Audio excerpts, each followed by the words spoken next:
About Last Night podcast, you slippery little son of a bitch. About last night.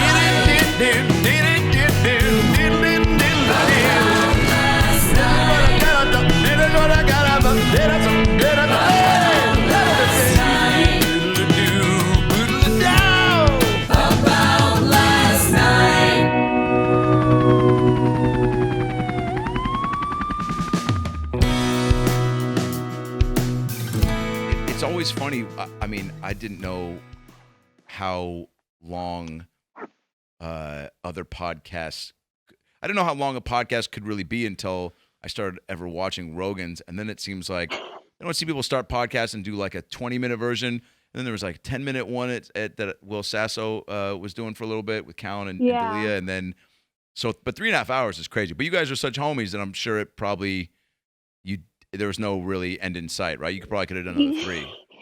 That's so exactly. Whereas I've done my podcast and I'm 20 minutes in, I'm like, is it over? Yeah, I know. Is it over? Which, by the way, less is more, but also people probably want to hear you and Whit gab. But can I ask what the fuck you can talk about for 3.5 hours together? That's like, are you ever? Right, okay, just that's all a lot of it. Yeah. All of it.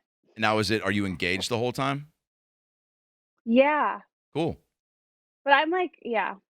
You've always struck me as a good listener, but also she's really. Yeah. How do you know? I feel like I am. How do you know? I don't know, because you're always, you've never been afraid of eye contact, and that's a big giveaway. You love eye contact, Esther. You're such an eye contact slut.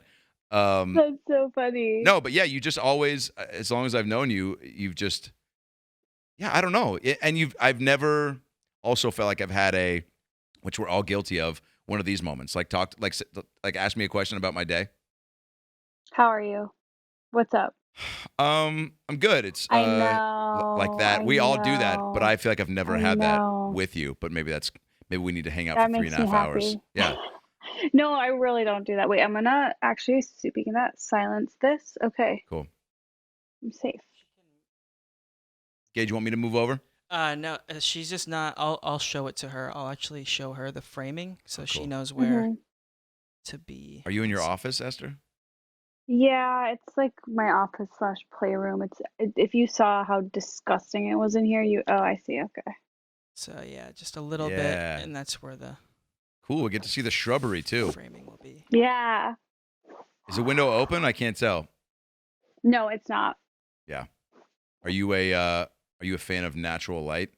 Boy, Adam, be prepared. What a fucking bad question. Are you? I was just talking to a friend about this. It's like not having a lot of outside human connection. Like, he said the word cranky, and he was like, "Is that a word?" And I'm like, "Wow, it's been a minute." He's like, "Yeah." He's like, "I almost was gonna bust out a thesaurus before we got on the phone, just because I haven't said a lot of words." And I'm like, "Well, that's depressing.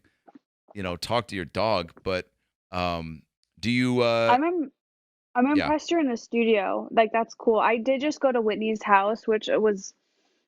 I can't believe I did it. I'm actually so anxious. I'm really anxious that I did it, but I just felt like I had to. She wipes it down, right? She seems pretty OCD with keeping it germ-free. If she has COVID, like, I got the world's largest dose of it just now.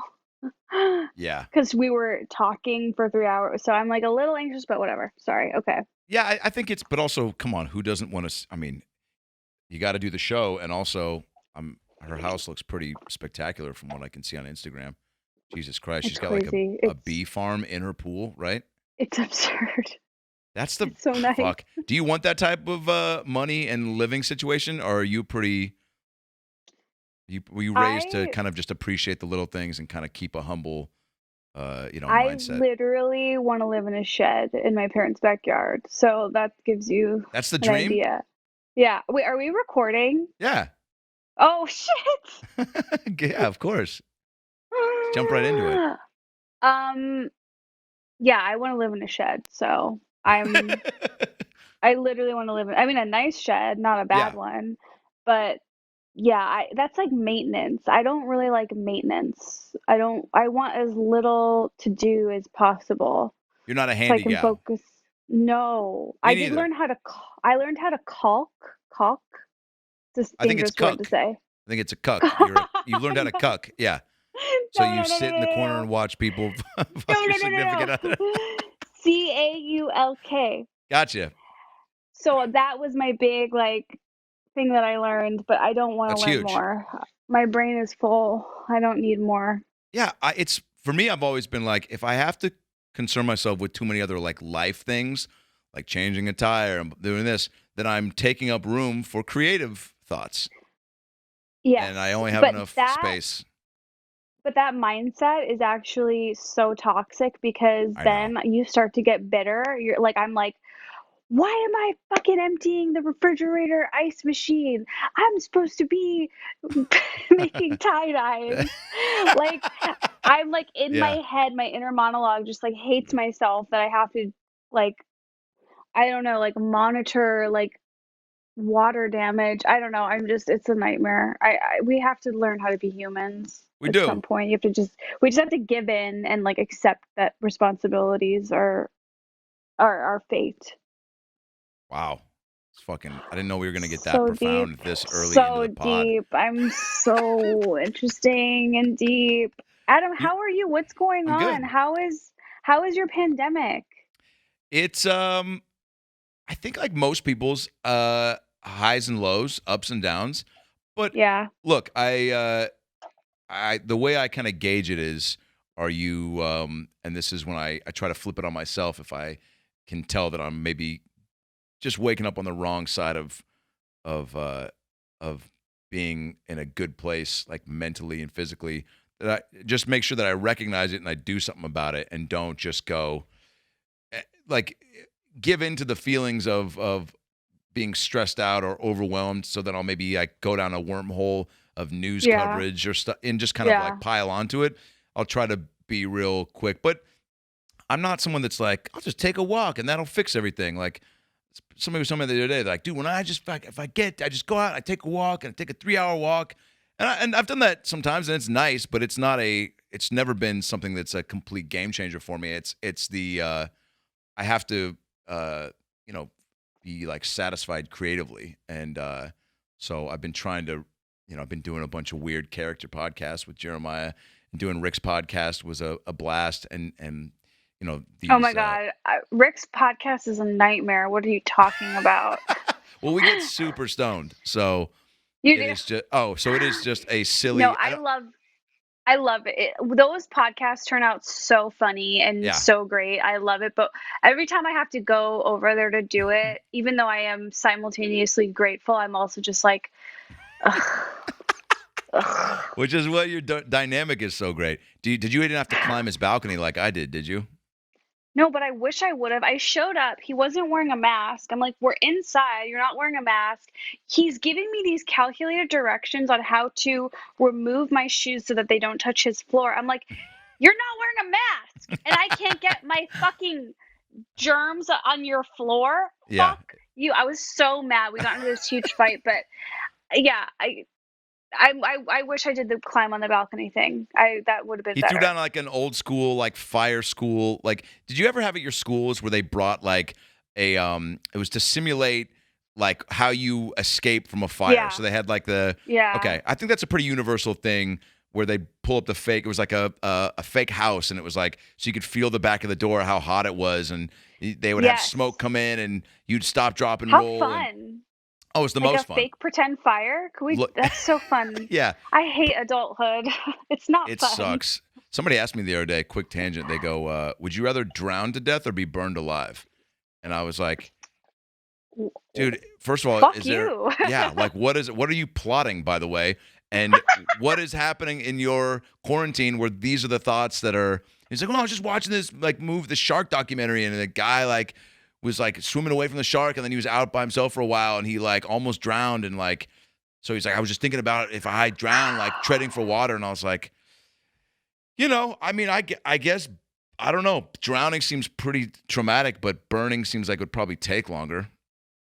I have spilled cup of noodle soup on my genitals when I was in the 8th grade, and I'll never forget that. And neither will my Really? kids. Psych, won't be having them because of that. Hey guys, Adam Ray here for the About Last Night podcast. Hope you're enjoying the episode. Man, it's good to be back. And you know what? The best part about being back is sharing the goodies with you, the fans. I love candles, okay? You know from listening to this podcast, we've always had candles living around the apartment and now my new place. And I'm tired of buying the bullshit candles from the store. I want some personal touch. I want something handmade. So that's why I found Hangover Candle Company. That's right. Homemade by a bartender in Fort Collins, Colorado. He's a big comedy fan, podcast fan, reached out, said, I love the pod, would love to send you some candles. I'm like, I'm not comfy giving you my address. He's like, come on, trust me. I was like, all right, let's roll the dice. Boom. Now I've got fucking 40 different flavors of Hangover Candle Company candles in my place. They're cut, sanded, poured, packed, and shipped, all by him. And you can choose from over 200 different containers, okay, to build your candle in, and over 40 different scents to create your own smell. You can customize your own scents. Shit, man, they've got flavors like fucking root beer, apple pie, cinnamon stick, coffee, fresh cut grass, hazelnut, lavender, leather, maple syrup, peach, pine, sandalwood, spearmint, sea breeze, vanilla bean, watermelon. Go to Hangover Candle Co. On Etsy, okay? Go to Etsy, type in Hangover Candle Co. It'll pop up the shop, and then pick your candles, and then use the promo code ALN25 at checkout to get 25% off your first order. 25%! Hangover Candle Co. is on Facebook, Instagram, Twitter. But again, go to Etsy, type in Hangover Candle Co., find the candles and the smells you want, create your own, and then use ALN25 at checkout to get 25% off your first order. I love candles. They're great for any occasions, bar mitzvahs, circumcisions, fucking weddings, funerals, gender reveal parties, divorce parties, coming out parties, coming in parties, coming parties. These candles are the shit, and they're my fave, and I want you guys to have them. So type in Etsy.com and then type in Hangover Candle Co. and pick your candles and use ALN25 at checkout for 25% off. All right? Start smelling better, start looking better, start feeling better, okay? Because everybody farts, and candles are a great way to get rid of that. And now back to the episode. Do you cook? I've been cooking in the pandemic. I'm really afraid of hurting Great myself, show, by though, the so way. What? Cooking in the pandemic. Because no one has a cooking show right now. You should definitely start one. That was a joke. Well, you know what? I know. I started the pandemic strong, like cooking every day, and then now I've just but now I'm like takeout only, and there was that 1 minute though where I was like, wow, I'm like a cook now. I cook all my own meals, and when I go back to work, I'm gonna meal prep, and I'm gonna be this superstar of cooking, and it's fuck all to shit. Do you cook?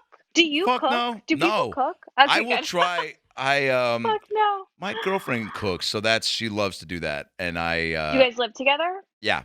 And that's good. That's good. I bought a place last May that has finally. It's the first time I've ever had a kitchen, and that's like a kitchen that you. Well, I mean, I don't even consider Did you my have last. a Bunsen burner before? Yeah. How did you not? The kitchen I had before was the kitchen that Charlie Bucket and his grandparents and mom had in Willy Wonka and the Chocolate Factory was a better kitchen than what I had at when I lived next to the Laugh Factory in this little apartment. It was just. Oh my God, I know where that is. Not those apartments. Not those apartments. Okay. Laurel and Hollywood. It was at the top of Laurel, but still, it was a 2-bedroom. What a nice location. It was great. There was a pool in the middle. It looked like Melrose Place. There was the pool in the middle and all the apartments around, so you could stare at classic LA. Classic Sorry, LA. Stare at what? Stare at the old Russian guy that would swim laps at 7 a.m. every morning, and I'd always try to I'd always try to high five him too when I would see him, and he never high fived me, and so it became this thing where I was just like every time I'd see him, I was like it's and I put my hand up, and he just like would walk right by me, and I was like, I don't know if it's a Russian thing to not high five, or maybe he's so tired from swimming laps that he doesn't have any more arm strength, but he wouldn't even smile at me. It was a weird place. I think there was a lot of shady, like, I don't want to say sex trafficking, but definitely like drug deals and weird Airbnbs and like also very classic LA. Never a sentence I want to hear. I don't want to say sex trafficking, but Yeah. Yeah. Where did you live when you first got to LA? We met, I feel like when you first very early on when I started. Right. I actually lived very close to where you're talking about. I lived on Fountain in Fairfax. Oh, cool. Actually, Fountain in Hayworth. Yeah. So I was always right around that area. And, It's weird that you say Old Russian, man, because I don't think of West Hollywood as being having like a big Russian population, but it must because there's the only Russian bakery I've ever seen in Los Angeles is right in the middle of West Hollywood, like in Yeah. the hottest, primest real estate next to Whole Foods, Yep. which I've always been like, I've always gone there, and every time I get something, it's always so fucking dry and not good, and I'm like, how is this bakery in business? Like, Yeah. there's a Sprinkles Cupcakes 3 fucking miles away. There's like all the hottest bakeries in the world have built second locations here in West Hollywood. How is this dry ass Russian bakery? Now I'm Russian, Survive. so I can talk shit. Me too. How do they? Yeah, how? Do you know how they survive? No, they're always just like, you want muffin to be moist, you pour water on it. You're like, that's not, why don't you just fucking make it better? I don't know how they survive. They do have like, the oddest of pastry selections, which is probably the appeal to it. But I don't know, maybe the location, maybe because it's such a different spot next to that Whole Foods, it's the contrast is so, I don't know how they, maybe there's enough. no answer. Whatever you were just trying for, absolutely not. Yeah. Stop right there.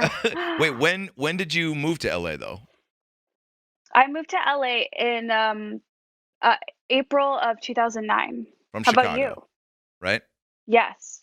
Yeah. And you were did you even do stand-up before? I did a couple sets before I moved to LA just to feel like I do stand-up and not be totally terrified of starting in LA. But I mean, I started here, and as did you, right?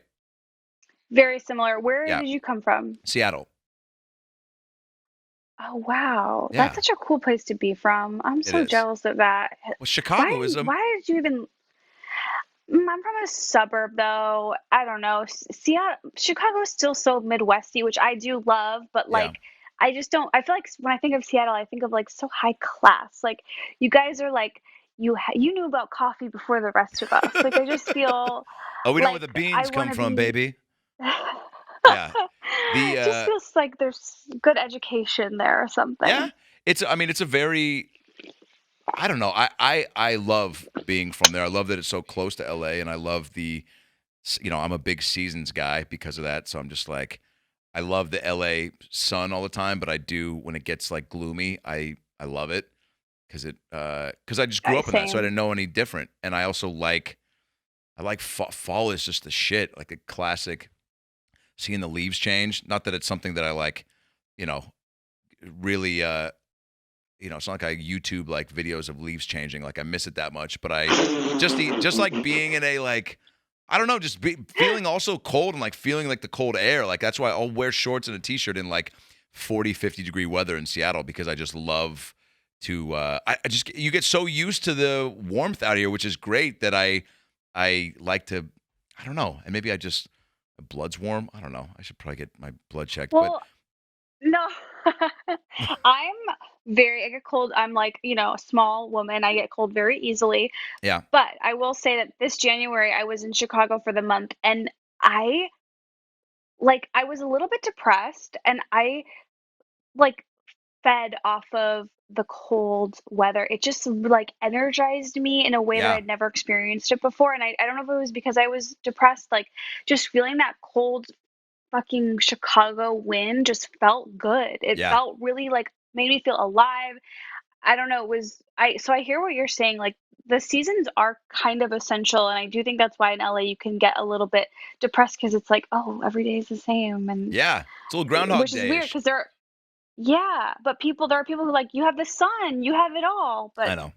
Kind of need some changes. It's not all that great, people. LA ain't all. No, it's awesome. Did you ever think you would live here and have a hit TV show and have super famous friends and perform at the best clubs? You're so nice. And have a hour Comedy Central special produced by Adam Sandler, Hot for My Name.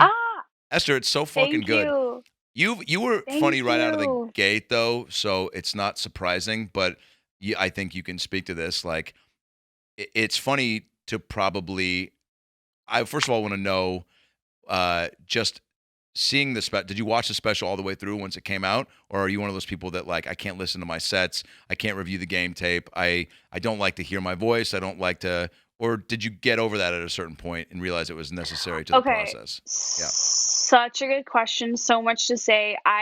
Way better than I've are you a fan of good lighting? That was so or funny. But the daylight? fact that you called yourself out was brilliant. Okay. Okay. So I record every single set that I perform. I audio record it. And I have never listened to one of them. I record every set and I've never listened to one. Ever. Take that in. I've literally sat in my therapist's office and she's like, okay, we're going to do it now. And I'm like, no, next week.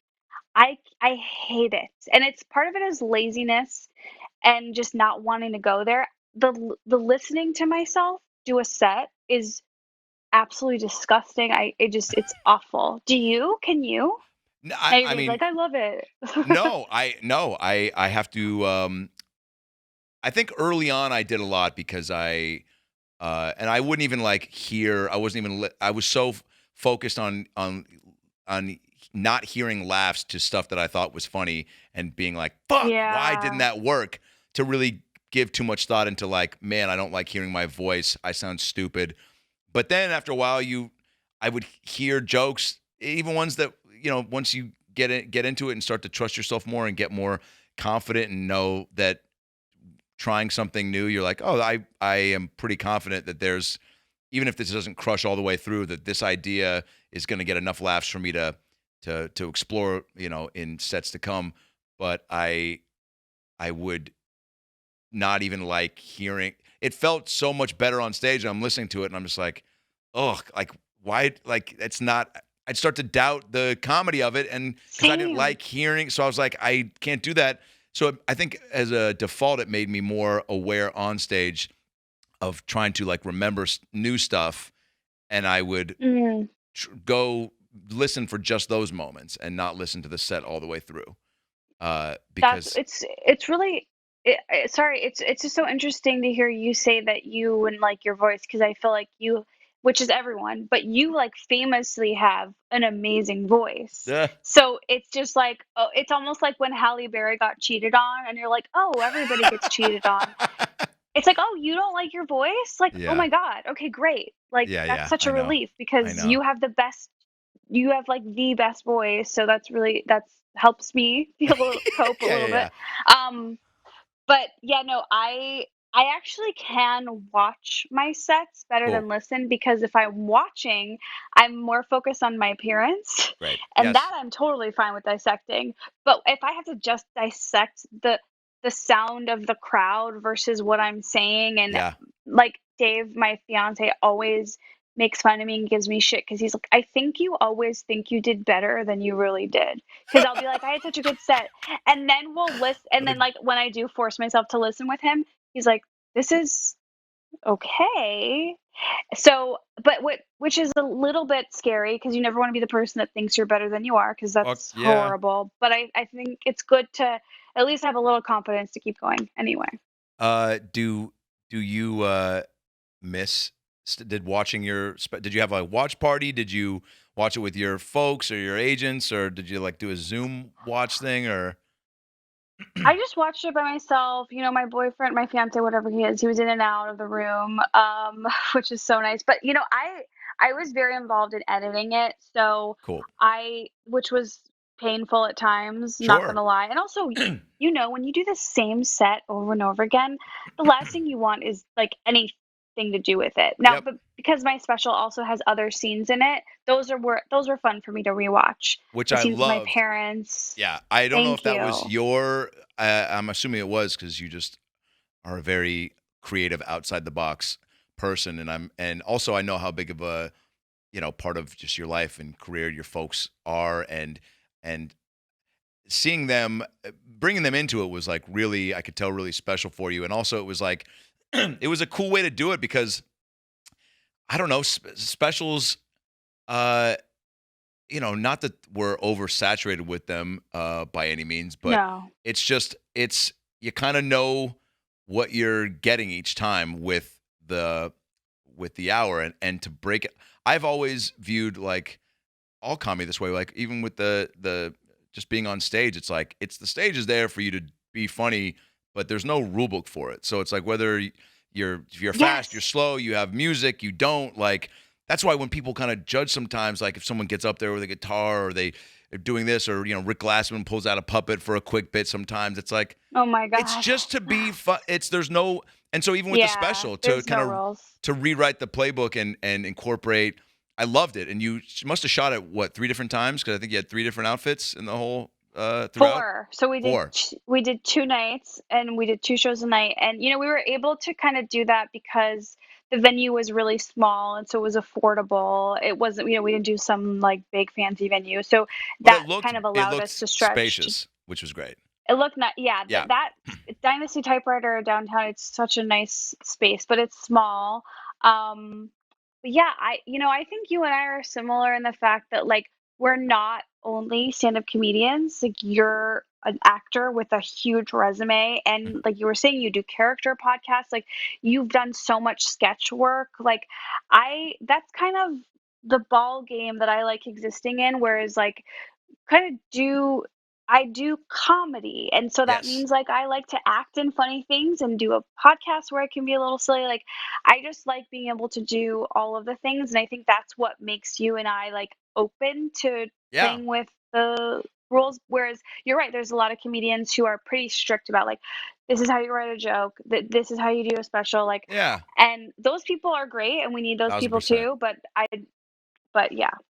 totally am on the same page as you with that. Do you think you were drawn to, like when you were in Chicago, the people that just kind of got you excited about comedy? Were they doing similar things that were kind of multifaceted and not just kind of doing it the same way?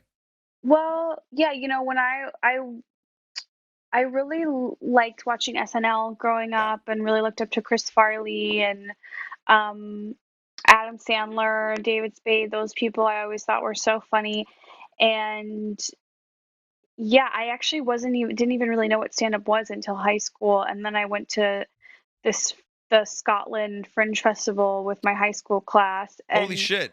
I know. I went in college for 6 weeks with a group from You USC.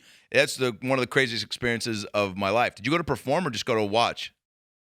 We did a show, but we did not go for 6 weeks. We went for like maybe 10 days or something. Still, whoa. So but cool, that's where so cool, so weird. Yeah. That's where I first discovered what stand-up comedy was. There's thousands of shows every day, and so many little black box theaters and bigger venues, and so many stand-up shows that are just like at bars. I mean, it's crazy. So you saw your first show there, and yes, I want you to guess who the first comedian I saw was. You'll never guess; it's impossible. But it is someone who's really amazing. It's a female comedian who's like iconic. Can you guess? This is the worst thing I've ever done to anyone. No, can I narrow it down, like by, I don't know, race or shoe size? Blonde, white, female. Think of someone where if that was the first person you saw, it would just blow your mind. Ellen? No. B. Arthur? I'll tell you. Maria Bamford. Whoa. Yeah. Wow. She was the first one I saw, and I was like, I sat there just like jawed the floor, like, what is this? What did I just experience? So silly. Oh my God. Yeah. She was so funny. It was so cool. And that was just how I like became like, then I wanted to only see comedy at the festival, and everyone else I saw was terrible. So it was a real letdown. But did you get to see stand-up comedy when you went? We worked the whole time. It was just, I was on the younger side because a few other of my classmates that went, we had just graduated in 2005, and so a lot of the people that went were, the oldest I think was somebody that was like 20 years removed from graduating. But we all built all our sets. We had one venue, and we did like, I think 6 different shows a day. There was like a dark play, there was a musical, there was one show that was like the hit of the festival was called Star Wars in 30 Minutes. So it was like everybody played like 15 characters, and it was constantly, it was really fast. It was just constantly moving and quick, like lots of quick dialogue. Concept. It was amazing, and it was in this tiny theater. And it was always packed. And it was always a midnight show. But I got out one night to go see some shows, and But I studied abroad in London my junior year, and that's when I first saw stand-up and saw this guy named Ross Noble, who was a big comic in London and was big on crowd work, and that really got me interested in that. But I did a bunch of shitty bar shows, and yeah, I just kind of got a bug for it. I'm just kidding. There's nobody there. Hey guys, comedian Adam right here. Hope you're enjoying this episode of the About Last Night podcast. Boy, I gotta tell you, I've been feeling good lately. And the reason why? Koi CBD. That's right. Back in the game. Feeling like my best self. Look, Koi CBD is the best CBD company in the business. I don't care what you hear from other people, other comics, Koi CBD. See, I got so much CBD inside me, I ain't even fucking talking right. You know why? Because I slept well on the Koi CBD gummies. That's right. They've got everything from tinctures to bath bombs to gummies. They got a skincare line coming soon. They got hand sanitizer. During these times, it's very important. So, what you want to do, if you want to start feeling like your best self, you want to take some Koi CBD bombs, put them in the bath, okay? What? Yeah, come on in. Jackson, I'm doing an ad for my podcast. Can you say hi? Hello. Say, I use CBD gummies. I eat CBD gummies. From Koi. From Koi. Koi's the best. Koi's the best. It makes me feel good. It makes me feel good. I feel like my best self. I feel my best self. Look at these muscles. Look at these muscles. Kiss them. If you get Koi CBD right now, you go to koicbd.com, promo code AboutLastNight, and you get 20% off your first order.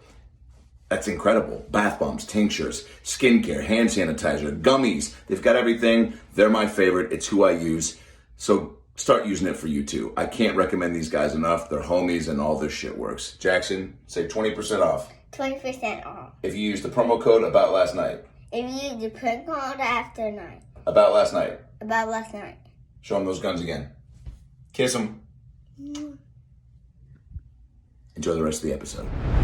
Did Sandler see you do stand-up? Is that how he got involved? Or did they submit? So, no. Okay, so let me explain. So, one of my very good friends is a director named Nick Goosen. And I don't know if you have worked with him. No, but I know him very well. Yeah, I know him very well. I'm a big fan, but yeah.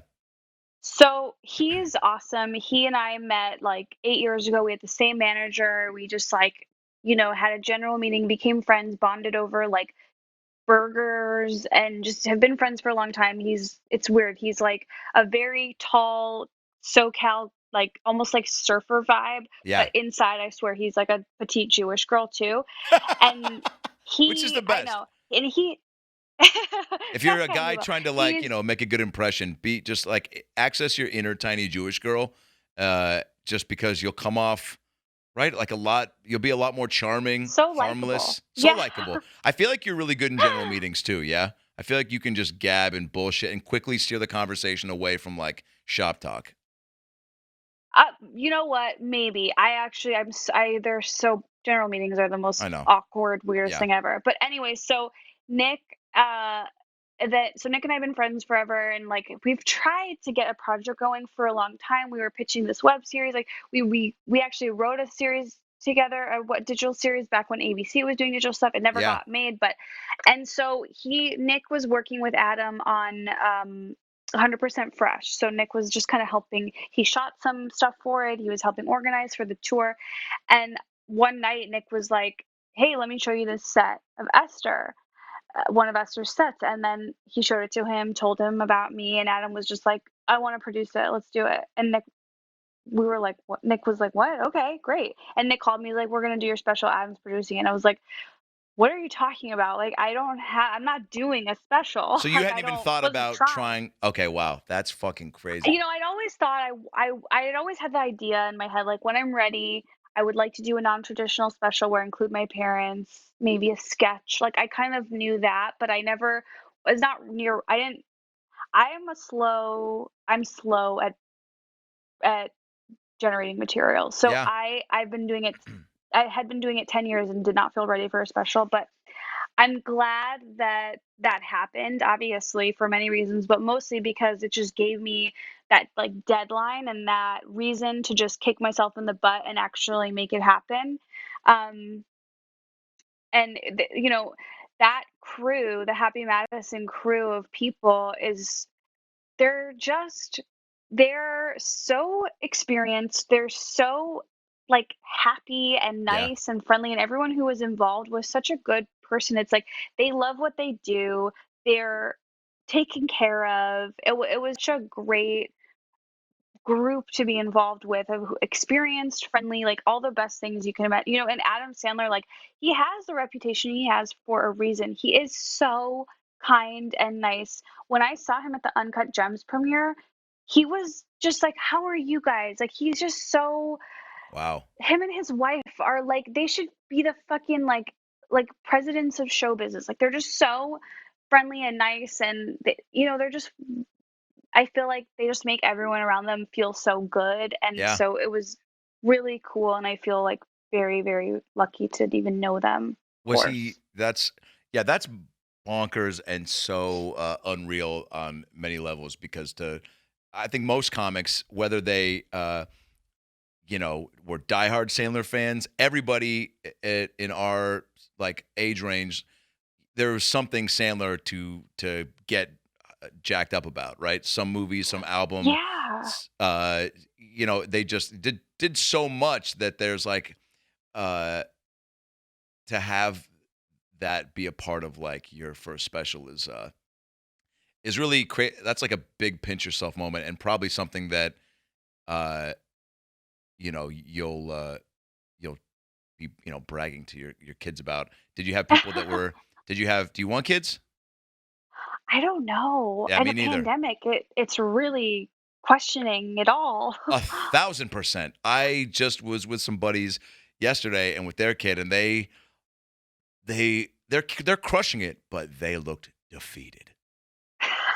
You know what I'm saying? Like they were just like, yeah, no, it's okay. Just trying to find. Do you want another toy? Do you want to? You're good. You got enough toys. You do have enough toys, don't? Yeah, let's go because we're running out of cash. It was just like, yeah, and even being around my nieces and nephew, which I fucking love, they're a great source of birth control, but definitely like, it's 80-20. You like are so love. sweet with them.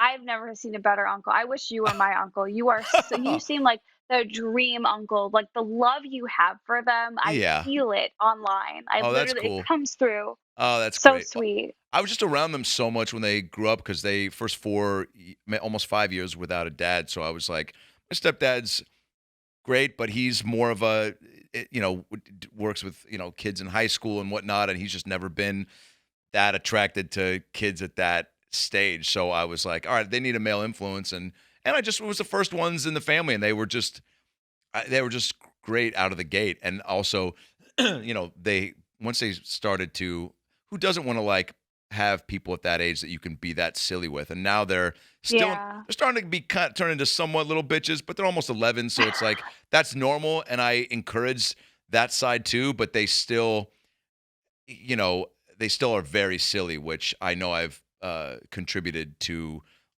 expanding that side of them. Which it's like, man, I just hope, at least for me, I know how the funny helped me through my life in good times and bad. And it's like, not that they need to be the funny ones or the class clowns, but like to have a good sense of humor, I feel like can be a saving grace in so many stages of life. And even just as, they start to deal with the girl stuff and whatnot, to have a comedic mind to be able to look at the bad stuff will, soften the blow of life. That's all the time we have, Esther. No. Yeah. Do you have advice? Because I'm a terrible aunt. I feel like I'm such a bad aunt, and I want to be a better aunt. Do you have niece and nephew advice for me? I need something. Wow. Should I start a separate podcast called Uncle Stuff? Yes. Here's how you be the fun uncle. The funkle. I think, I try to, like even when I was staying at a hotel up in Seattle last time, and the pool, they just opened the pool that was at the hotel, but you had to rent it out. And I try to do just like their imaginations. I try to always get away from the electronics. They want to show me games and show me stuff, and I don't act interested. It's always like trying to do stuff that we did as kids with where it's games outside, it's on the playground, the pool stuff, like card games, or stuff that we just have to interact, and that a lot of make-believe stuff too. I mean, even in the pool, like we were doing this thing where they were creating these whole worlds, and it was like a choose your own adventure book, and I would pretend to be this character, and they were mermaids, and I was a fisherman, and I didn't know that they were mermaids, but then when I found out, I was trying to kill them, so I had these like pool noodles that were like harpoons, but they would kind of dictate the whole story. It was really just like when I jumped in on that level with them, I saw them like look at me in a different light, and I started that like early on, because I definitely got high a few times and tried to read them bedtime stories, but they were just like, that story sucked, and I was like, that was 45 minutes of gold, and they're like, you just sat there and asked where mom hid the Cheetos and then said the end, and I was like, all right, fucking part 2's tomorrow. But they just have such, I think, so quickly with the technology stuff, they can grow up almost too quick by seeing too much stuff. So by never getting involved in that stuff with them and trying to keep them like, I don't know, just more kid like, and again the playful. And the playful pretend stuff, I feel like has really I think all kids like get off on that way more than the technology stuff. It's just about having somebody to like jump in fully with them and access it. So I feel like it's, because I didn't get a lot of that. I didn't really folks, or even my sis wasn't too big on that. So which is probably why I like just would talk to myself or play with puppets. What if I just started crying? But yeah, so I think it's getting involved with them on a and accessing the imagination is like it's a home run. And my mom's big on like arts and crafts and shit. And I'm like, yeah, that's fun, but that only goes. But that's another. I mean, yeah, that's anything creative, I would say. I guess is. That's really good advice. And I'm similar to you, whereas I feel like I was always desperate for someone to play with me when I was little, and so I wonder if that's like part of why we're drawn to this career, because we, I know it's really lame to say, but like acting is like play pretend. And, I just wonder if that has something to do with, how sad we were when we were little. But 1,000% does. By the way, I didn't realize how fucking good of an actress you were. My girlfriend got introduced to you on Alone Together.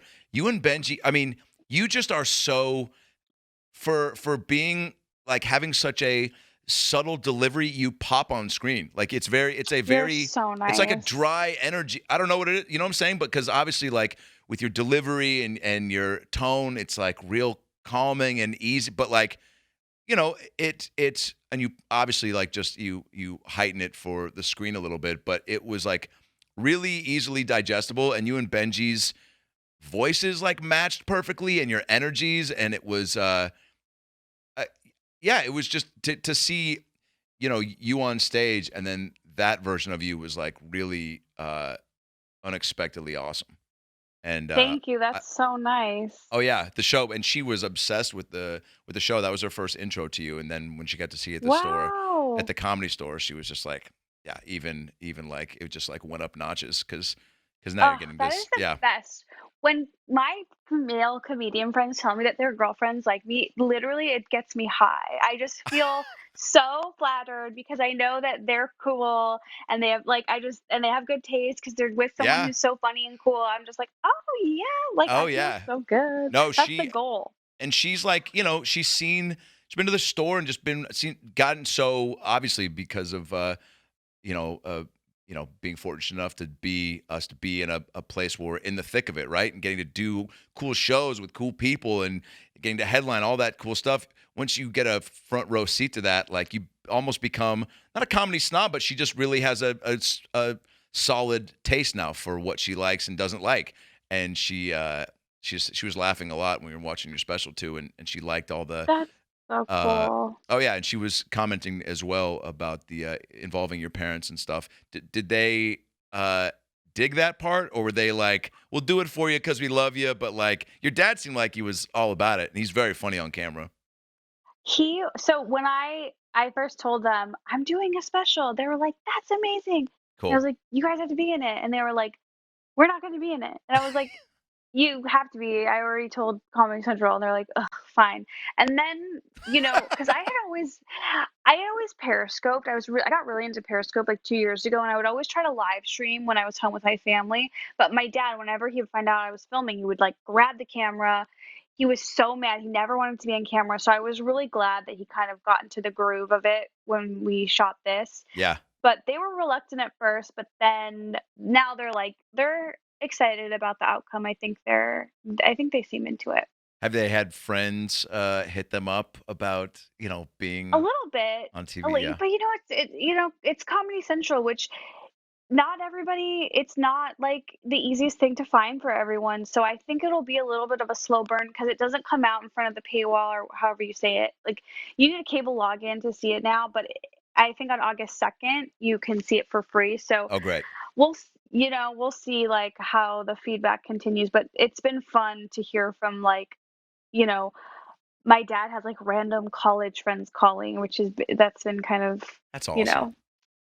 Yeah, it's nice that it's brought people out of the woodwork in a friendly way. I have a question for you actually, because Please. So I always look at you as someone who's very proactive, and like when I first started stand up, you were always putting out videos before it was like cool or like common to put out videos. Like you were so ahead of that, like you were so on top of it, and I was always so impressed by your work ethic, how you just were always putting out funny content and keep it almost like keeping yourself busy in the right kind of way. And I have a question for you, because I know you have that in you. What are you doing now in the pandemic? Yeah. There's no stand up. You can't do stand up. But you are also not like trying to make a name for yourself because you started movies, like you have this hit podcast. Like, so what are you doing? What is your like businessy career comedy advice right now?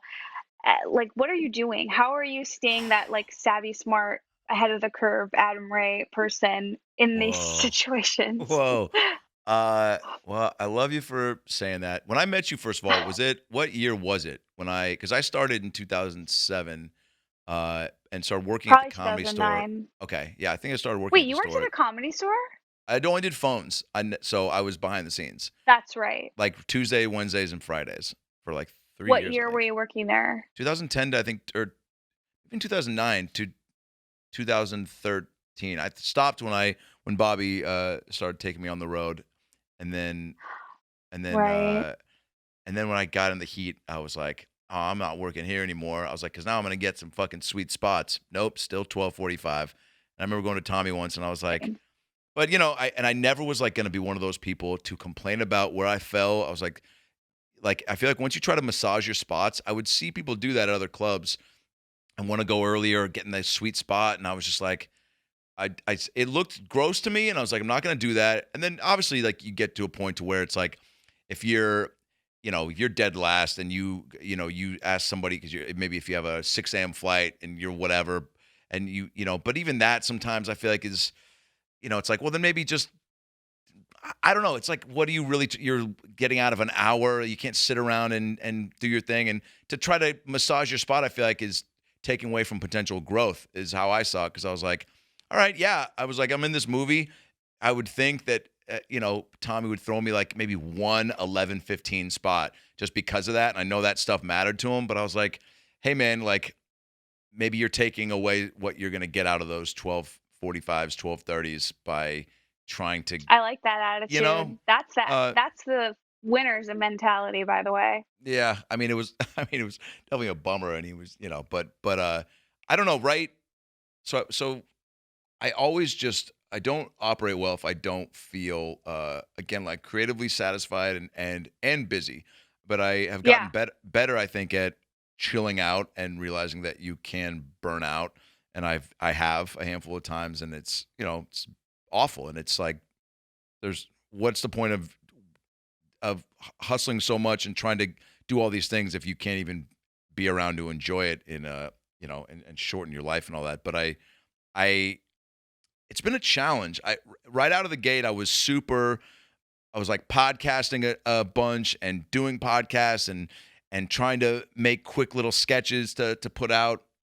And then that was fine, but I was really kind of only doing all that stuff for Instagram and then the podcast, and then I was like did a few Zoom stand-up shows, and that was fine, but it was like not doing it. And then I would start writing and finishing some projects that, things that you're like, oh, I just don't have time right now. And then I was like, well, now there's no excuse, so I should finish that movie I was working on, or that show, and then get it rated. But then being like, well, when is that going to happen?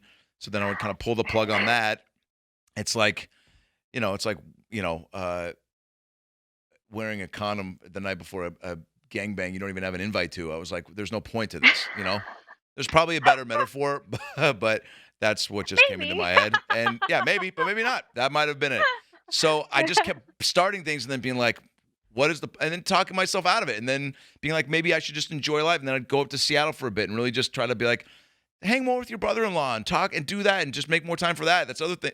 Those were other things that I was always so bummed that I didn't have enough time to do because I was so work heavy. But then I was like, I need to be like that because I'm not happy if I am not again like working on something, and building stuff from the ground up is like my favorite thing. So whether that is doing these character podcasts with Jeremiah where we have these loose ideas and we just fucking improvise our faces off, and getting to kind of figure out what that is, and come up with new characters, and then maybe see if there's things to extend that into a larger concept of a short, or right now I'm trying to figure out if there's a way to get a small crew and like do I'm always been big on investing in myself, and it's probably why I'll never have a backyard, but but because I just, put money into stuff that I'm just like, I don't know. I just want. I am in literal debt for a tie-dye business. I am so down. I'm about to spend $1,000 on your tie-dye business, and so is my girl. I'm not even fucking joking. You do not want to invest. You want to stay far away. I disagree. I disagree. I'm looks very comfortable. On throwing money at these fake businesses that I start. It's crazy. It's very pandemic of you. Everything you're saying, I think we are so similar. We are. I have to go, be busy, and then I don't enjoy my life, and then I crash, and then I burn. Yeah. And I'm miserable, and like I have no balance. I have to learn balance, and and then when I'm doing nothing, it's like I hate myself. I'm not productive. So hard on yourself. But then when you do stuff, I'm just really relating to everything you're saying, and it's a tricky balance to find, because then when you burn out, then you force yourself to have to chill out for a few days. And then there's something exciting about being like, all right, cool. This day I'm back at it, and you let your brain kind of rest and kind of, be more just prioritize what sounds fun to put your time and energy into. But it's, again, I think it's that cliche thing about living a life worth writing about. That's true on many levels, but also sometimes I feel, if I live a life, even hanging in Seattle and having 3 full days with my nieces, it was great. And then it's like I'll see one thing on Instagram or something that makes me go, fuck, you just wasted 3 days, because look at what somebody just put out that some full length, that whether it was a special they did somewhere, they figure out a way to do or whatever. I was like, man, my brain wasn't in that world these last 3 days. But it shouldn't, like, you just have to have that. Turn it on and turn it off. Yeah, because that's really toxic. And if you are like so hard on yourself all the time and you can't enjoy your fucking family, like, you're gonna crash and burn. Yeah. You're gonna, like, that's what I've learned. It's almost like how I kind of learned how to manage my eating, because I used to be a huge binge eater, right? Like, I could just go to McDonald's and spend like $50, like, eat everything. Like, I could just eat and eat. Sounds and eat. amazing, by the way. So much fun. The greatest times of my life.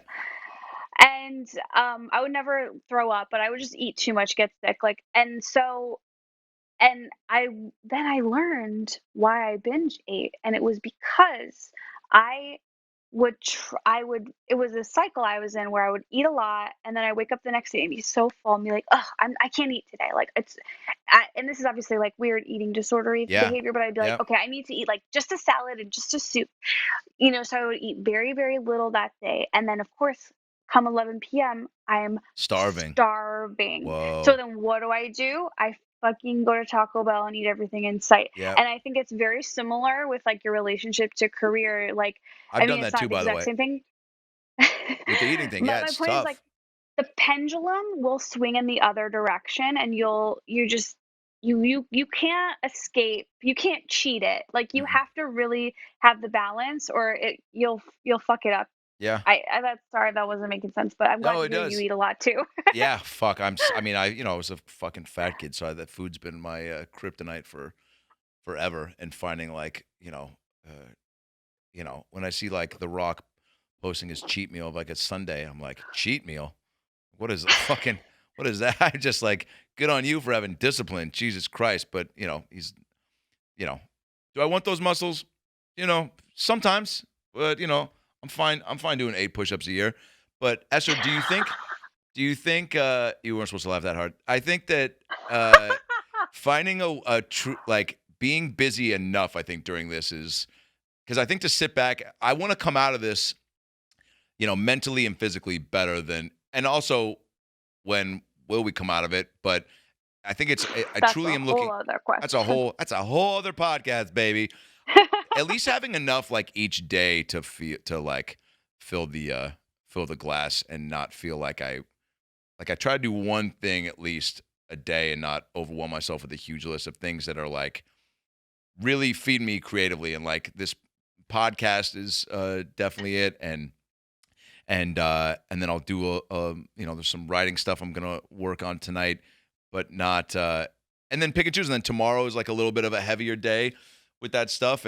But it's also all fun still. So I don't truly look at it as work, but I also suffer from, and I don't know if you do, like you have so many great things going on, and can you sit in a place and go, fuck yeah, and how long does that last before you're then like, but I want to be here, like of course, I have a million things in my head right now that I want to be doing, and I have to like reel it in, and like honestly putting together some sort of a low budget movie and shooting it and putting it out or trying to sell it is something I really want to do right now, because I feel like people want so much content, and I'm like, at some point someone's going to do that and figure that out. Just the way like Zoom shows or with the digital screen, like at some point it's going to turn where people are going to go, this is what it is for a little bit, unless Netflix is dropping however much money with these stars to make it work so they can put out. But there's going to be other things that just aren't, the opportunities might be less. So to create them more for yourself, I think is going to be even a bigger piece of the puzzle, if you want to stay relevant or stay active in whatever it is. Because if you can't. Yeah, and just, we have audiences. We both have built up audiences, so it's not like it's for nothing. Whatever you make, there's a large amount of people that are going to love and enjoy that. So that also helps motivate, I think, for wanting to put your own stuff out there too. That's like a nice advantage, I think, that we have of being in this business for, the last decade or whatever it is. Do you talk to your, you have a lot of famous friends, and when I started to see, I think on Instagram or even at the Comedy Store, like certain people you were with, I was like, God damn! I was like, that's fucking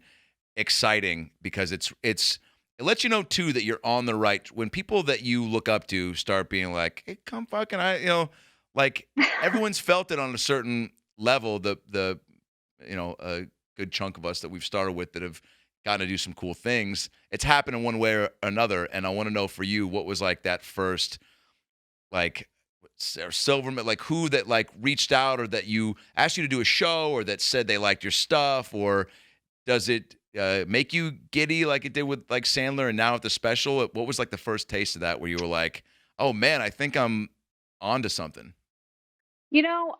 I have always really looked up to who I view as like the really cool female comedians of the LA scene.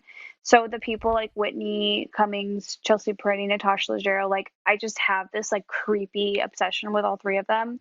And to the point where Dave, my fiance, is like I remember once like when Natasha was doing an episode of Alone Together, I was like, Dave, I can't believe it. Like Natasha's gonna be in Alone Together. We're like gonna be in a scene together. And I'm like, she's so pretty. She's so funny. Yeah. And Dave's like, she's your peer. You need to like relax. This is weird. Yeah. It's weird. She's your peer. You need to stop.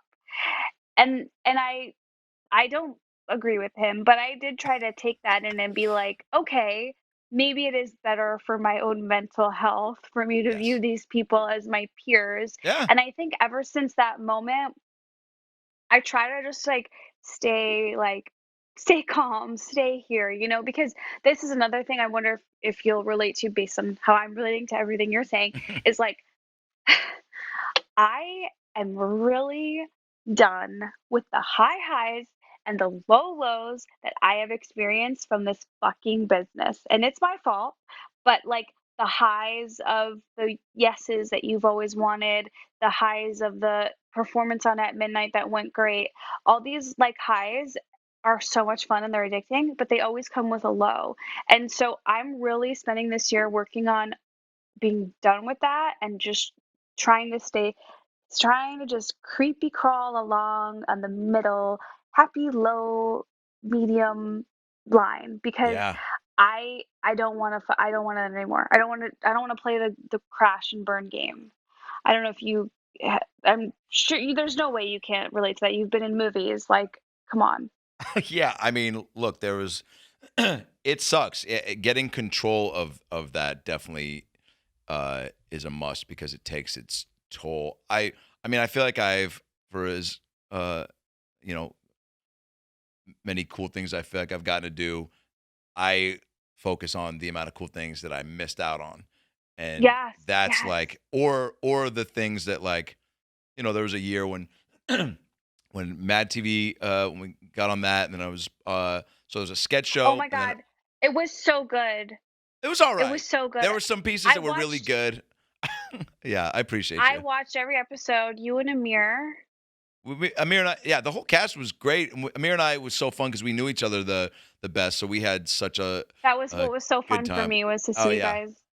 Yeah, together. I mean that was so cool. So it was like sketch show. Then I was acting on my buddy Joey McIntyre's show, and then I was hosting this game show with Eliza. And I was like, man, I'm doing all the things that I've been honing for years with like hosting, sketch, and acting all in the same year. It was like back to back to back.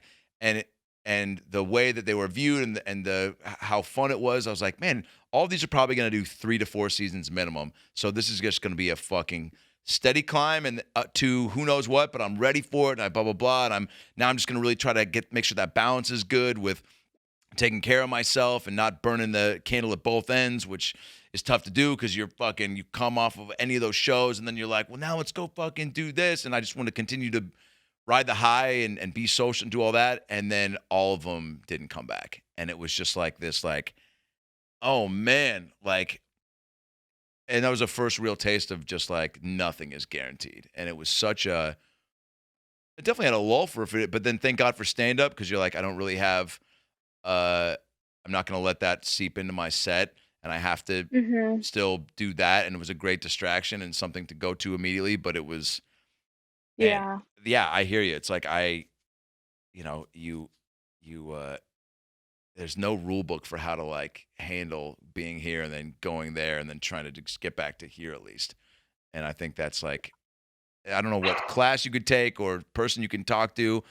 Talking to people who've gone through it definitely helps because they can give you perspective. And that's helped me the most if I can reach out to people like that I'm like, and I'm sure you have people like that too, right? Mentors. I'm sure Whitney's been great for that for you, yeah? Yeah. Like once you got Alone Together, were people like, all right, here's something that I went through with having my own show that you should know about? Well, with that, the thing that is great is that Dave is very low. You know, he's so realistic, and he's very aware of helping me manage it. So, you know, he's always like, this is not a big deal. It's like, you know, he's just always trying to like keep me very grounded. And so Manage your that really expectations. helps. Yeah. Exactly. That's what I'm looking for. Yeah. Very like managing the expectations. So, um, which is great because alone together, I'm like, oh my God, like I'm creating my own show. I'm starring in my own show. But it came out and like it was on a network no one could find and no one had heard of, and it really did bad ratings wise on that network. It was like it was a show kind of with the tone of what a Comedy Central show would be on a network where that was not the vibe and that was not what that audience wanted. And so it didn't take off. That said, like it's found its kind of new little groove and following on Hulu, which is so cool. Fuck And yeah. I'm so proud of the show. When I watch it back, even though it was so stressful and like a blackout to make it, I look back and I'm like, oh, this is funny. I like this. We did a Yeah. great job. Yep. I'm so proud of it. But that was another thing where it's like you're doing your own show and then like nobody saw it. That's part of this. And like you said, it's like I could focus on that I made my own show, or I could focus on that no one saw it. And for a while I focused on no one saw it, and now I focus on we made a great product. So Yeah. it's like you really have to fucking massage your brain to to to, to do it right. Yeah. Well, you fucking nailed your special. Hot for My Name. Thank you. Comedy Thank Central. You. So proud of you. You're so funny. Your timing is just like. So are you. That's something too that just gets like, you know, and you're always getting reps. You're just people. We don't talk about it because I guess it just becomes second nature at this point to know that like the work that is required and never stops, which is why it's such a great profession. Not everybody does it because it is. Once you know what's required, you know, once you're starting out, you're like, fuck, all right, I'm either going for it or I'm not. And then it's just keeping being consistent. And you've always done that, which proof's in the pudding. Like your jokes are, your bit about being 18 was so fucking funny. There were so many jokes in that 3 to 4 minute chunk. And it was like personal. And it was like, yeah,